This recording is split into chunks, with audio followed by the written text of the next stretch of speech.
اور کہیں ذاتیں ہیں، کیا زمانے میں پنپنے کی یہی باتیں ہیں۔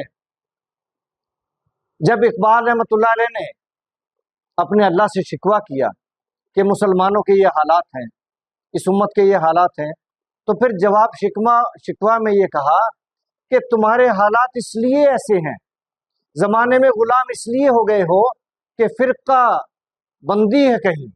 فرقے کتنے فرقے ہیں جی؟ وہابی، دیوبندی، بریلوی اور کیا سنی، شیعہ وغیرہ وغیرہ، پتہ نہیں کتنے ہیں، کہتے ہیں 72 فرقے شاید پورے ہونے والے ہی ہوں۔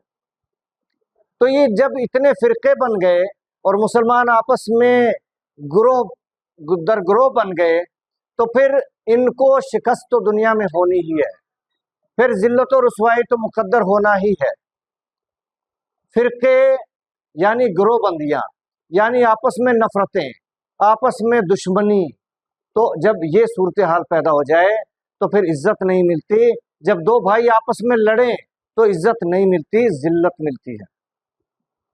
کیا زمانے میں پنپنے کی یہی باتیں ہیں، اس طرح سے کیا زندہ رہ سکو گے دنیا میں؟ اور دیکھ لیں آج مسلمان دنیا میں زندہ رہنے کے قابل نہیں رہے۔ کسی بھی مسلمان ملک میں وہ چیز نہیں ہے جو غیر مسلم ملکوں میں ہے، وہ ترقی، وہ امن، وہ عدل، وہ خوشحالی، تو وہ زندگی کے آثار اس وقت جو ہیں سبھی غلام ہیں۔ تو یہ زمانے میں پنپنے کی باتیں نہیں ہوتی۔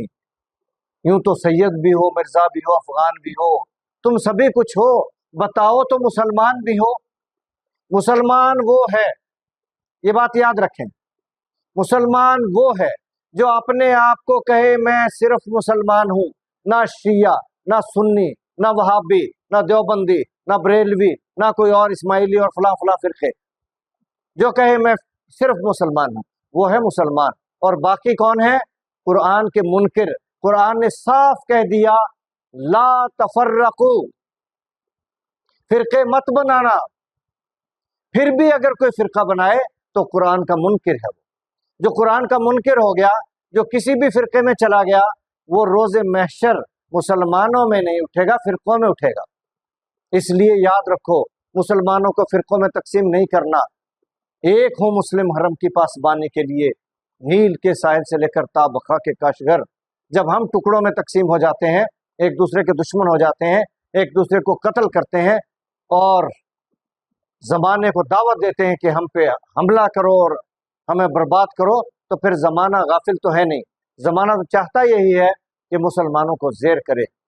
تو اس لیے آج ہم دنیا میں پنپ نہیں رہے، زندہ رہنے کے قابل نہیں رہے، ہمیں بقا حاصل نہیں ہے، ہمیں فرقہ پرستی چھوڑنی پڑے گی۔